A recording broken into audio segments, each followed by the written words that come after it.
Olá, amigos e amigas do nosso canal. Eu me chamo Marcos e hoje venho trazer no nosso canal a história de mais um santo. Hoje iremos falar com muito carinho da história de São Miguel dos Santos. Pois bem, vamos à sua história. Pertencente à Ordem Trinitária e apelidado de O Estático, por causa dos frequentíssimos arrebatamentos aos quais estava sujeito. Nasceu no dia 29 de setembro de 1591, em Vichy, na Catalunha, Espanha. Era o sétimo dos 8 filhos que Henrique Argemir teve de Margarida Montserrat, ambos de nobre prosápia, mas decaídos da primitiva grandeza. A fonte batismal lhe foi imposto o nome de Miguel. O pai, tabelião e conselheiro da municipalidade, antes de se dedicar ao trabalho, ia para escutar toda manhã a missa com os filhos mais crescidos e à noite recitava em casa mesmo, com os criados e os familiares, o Santo Terço. Miguel, dotado de excelente índole e de precoce inteligência, aprendeu dos pais a elevar cedo a sua mente e seu coração a Deus, a obedecer também ao preceptor, a ser paciente com os irmãos, serviçal com os companheiros e muito caridoso com os infelizes. Desde criança, o santo demonstrou um invencível horror ao pecado, em um vivo desejo de uma vida penitente. Divertia-se construindo altarzinhos, cantando louvores sagrados ou apenas repetindo as cerimônias litúrgicas que tinha visto realizar-se na igreja.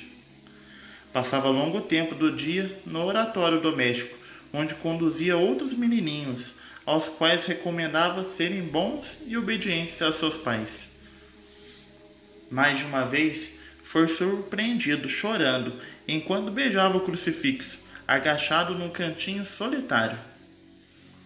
A leitura da vida dos santos, anacoretas, teve a ideia de se retirar para fazer vida eremítica na gruta de Monte Sene, nos arredores da cidade, junto com alguns companheiros afervorados por seu zelo.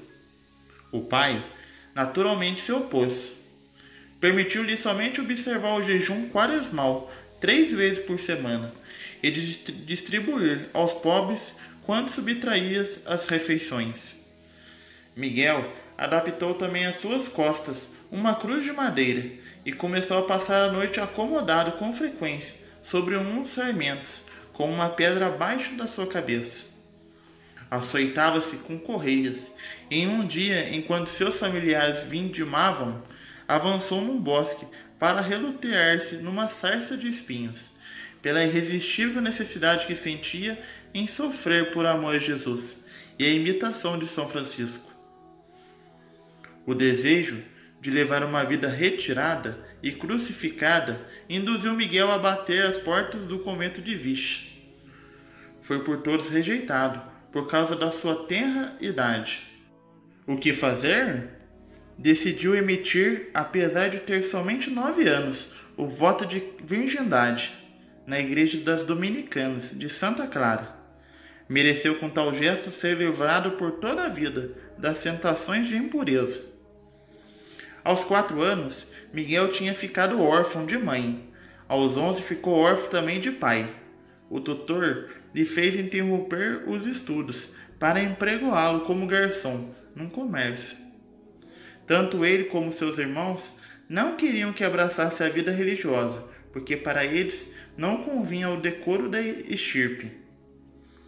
Guiado pelo Espírito Santo, em 1603 fugiu para Barcelona a pé, com a esperança que o Senhor teria guiado os seus passos. Às portas da cidade, uma pobre mulher teve compaixão dele e ofereceu-lhe hospitalidade. Já no dia seguinte, foi para escutar a Santa Missa na igreja. Mais perto era dos trinitários. Enquanto rezava, Deus lhe fez compreender que o que queria entre aqueles religiosos. No começo, foi acolhido como coroinha. Vestiu o uniforme branco dos trinitários, somente no mês de agosto de 1604. Desde aquele dia, Miguel fez consistir a essência da vida religiosa, não apenas nos jejuns, nos cilícios ou nas vigílias, como na abnegação da própria vontade. Durante o noviciado, era tão virtuoso que foi apontado como modelo também aos religiosos mais velhos. Ao toque de levantar da meia-noite para rezar as matutinas, foi sempre encontrado desperto. Diz a tradição que uma noite apareceu no Nossa Senhora e ofereceu-lhe um lírio, e encontrava o seu prazer em servir o maior número possível de missas. No altar parecia um serafim, e após a comunhão permanecia absorto. Às vezes, transbordando de alegria, passava a correr pelo jardim, exclamando: "É tão violento o ardor interno que se não lhe abrisse uma saída, ficaria queimado." Pela vivacidade da inteligência e a dedicação ao estudo, Miguel, bem antes de emitir a profissão, foi enviado para o convento de São Lamberto, nos arredores de Saragoza, para que frequentasse aquela célebre universidade. No século XVI, sob o influxo do Concílio de Trento, também a Ordem dos Trinitários tinha sido reformada pela obra de São João Batista da Conceição, com a aprovação do Papa Clemente VIII. Depois da profissão religiosa de 1607, Frei Miguel, sedento de muita perfeição e abnegação e de rígida penitência, pediu para passar a estreita observância. Tendo-lhe sido concedido aquele favor, dirigiu-se a pé no inverno a Pamplona para vestir em Oteiza. Nos arredores da capital de Navarra, o tosco saiu dos trinitários descalços. Após alguns dias, foi enviado a Madrid para o ano do noviciado, em Alcalá. Emitiu a profissão religiosa em Sala Solana. Aperfeiçoou nos conselhos evangélicos através de um segundo tirocínio exigido pelas constituições. Foi então que Deus começou a favorecer o seu servo com dons extraordinários. Um dia, enquanto encontrava com seus confrades em recreio fora do convento e discutia com eles sobre o paraíso, de repente deu um grito, voou como uma flecha sobre uma plantação de cevada e foi posar-se perante o tabernáculo, onde permaneceu longamente extasiado. Desde aquele dia, os gritos improvisos, os arrebatamentos e os êxtases repetidos-se frequentemente na igreja, no refeitório, pela estrada, apesar da mal proibição dos superiores para não perturbar o sossego do convento. Para fazê-lo sair dos sentidos, era suficientemente falar-lhe da Santíssima Trindade, da Eucaristia, da Paixão do Senhor, da Santíssima Virgem Maria. Uma quinta-feira santa, depois de ter levado aos olhos para um grande crucifixo, fora do refeitório, deu um grande grito e arremessou-se para abraçá-lo. Não sempre conseguia subtrair-se àqueles impulsos do Espírito Santo, e então arrastava consigo o objeto ou o confrade ao qual se agarrava. O seu ministro provincial, Frei Francisco Santana, o enviou a Sevilha para ter como o padre Hernando Mata, esperto mestre de espírito, para que o examinasse. O piedoso sacerdote declarou não ter conhecido em sua vida alma mais cândida e mais inflamada do amor divino, como Frei Miguel dos Santos. Confirmando tal opinião, exatamente naquele tempo, Jesus concedeu ao seu servo fiel absorto em oração o singularíssimo privilégio da substituição do coração com o coração de Cristo. No mês de outubro de 1611, Frei Miguel foi enviado a Baeza para estudar filosofia e, após 3 anos, à Universidade de Salamanca para estudar teologia. Certo dia, enquanto um sacerdote agostiniano entremostrava na sala de aula a gratidão devida ao sangue preciosíssimo de Jesus pelos homens, o santo lançou-se ao alto e permaneceu uns 20 minutos suspendido sobre as cabeças dos alunos, com os braços abertos e os olhos dirigidos ao céu. Por isso, acorria continuamente ao convento pessoas ávidas de consultar o santo estudante. Durante o carnaval, para impedir tantos escândalos, concebeu um projeto audaz. Junto com seus confrades vestidos como penitentes, flagelavam-se sem piedade, tendo nas mãos uma caveira e na cabeça uma coroa de espinhos. Dirigiu-se à praça pública, em meio ao estupor das pessoas. Um pregador subiu então sobre um banco para lembrar aos gozadores da vida a vaidade dos prazeres mundanos. De repente, Frei Miguel deu um formidável grito, levantou voo até o crucifixo que encabeçava o cortejo e por 15 minutos permaneceu suspendido no ar, em êxtase. É inútil dizer que a tal prodígio, o festim carnavalesco mudou-se em uma procissão de penitência. Concluídos os estudos, Frei Miguel foi ordenado sacerdote em Faro, Portugal, em 1615. Havia desejado tanto aquele dia porque permitia-lhe receber cotidianamente Jesus sacramentado. Para exercer o sagrado ministério, foi enviado à Baeza. Em 1622 foi nomeado ministro do convento de Valavoide, não obstante que se reputasse indigno e incapaz. Frei Miguel foi um religioso perfeito, sobretudo a sua obediência aos superiores. Foi sempre pronto, alegre e sem reservas. Também lhe proibiram entrar em êxtase, ou lhe mandavam alimentar-se com todos os outros, preocupados com sua saúde. O Senhor não o queria naquele caminho, permitiu que piorasse realmente, motivo pelo qual, após continuadas provas, os superiores permitiram-no continuar alimentando-se com um pouco de pão, com alguns cachos de uva seca ou com um bocado de salada somente a cada 3 dias. Às vezes chegou a prolongar o jejum absoluto até 2 semanas. Não saboreou outra bebida, a não ser água. Passava até semanas inteiras sem beber. A língua se transformava então numa espécie de sobreiro, mas ao invés de matar a sede, Frei Miguel era capaz de ir até o chafariz somente para aumentar o espasmo da sede, ao contemplar a água fresca. A quem o exortava para se nutrir, respondia brincando: "O meu cozinheiro é Deus." Amantíssimo da pobreza evangélica, Frei Miguel considerou-se feliz, mesmo quando lhe faltou o necessário. Pode-se dizer que nada possuía, nada desejou, nada usou como próprio. Por diversos anos, repousava um pouco no sótão do convento, e somente nos últimos anos aceitou por obediência um cobertor consúpito. Tinha à disposição só um hábito, deixado de lado pelos outros religiosos, e remendado por si mesmo. Jamais se conseguiu fazer-lhe vestir hábitos novos, apesar de que lhe os oferecessem para ganhar e guardar aquele por ele usado. E em sua incomparável humildade, Frei Miguel dizia que era capaz somente de rezar. Pelo contrário, quando foi eleito ministro do convento de Valavoide, deu prova de grande habilidade ao afrontar a construção de uma nova igreja sem recursos. Aos seus religiosos, a obra pareceu insensata, mas ele os tranquilizou, dizendo: "Se formos bons, mesmo se trancarmos a porta, o Senhor nos lançará o necessário pelos muros da horta." Inflexível ao exigir a observância das regras, sábia, porém, torná-la amável e jubilosa, como sacrifício feito a Deus, sem considerações humanas. O único escopo de sua vida foi de conformar-se à vontade dele, querendo, dizia, não somente aquilo que Deus quer, mas aquilo que Deus quer que eu queira.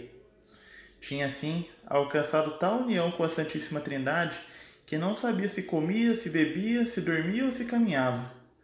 Interrogado pelo ministro provincial sobre quantas horas por dia dedicava à oração, respondeu com simplicidade: "Eu rezo sempre. De noite, descansava apenas 2 horas no chão, agachado sobre um banquinho, com o rosto entre as mãos. O meu bom Deus dizia: me acorrenta e não me deixe dormir." Habitualmente, a sua missa durava 2 horas, por causa dos frequentes arrebatamentos aos quais estava sujeito. Todavia, a igreja estava sempre muito cheia de fiéis.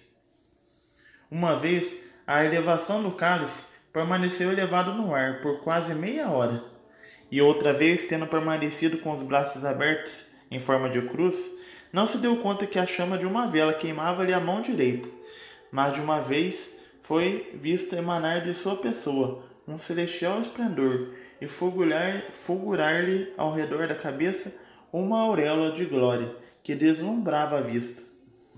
O incêndio espiritual do amor divino se refletia no corpo, com tal calor que não conseguia controlar-se.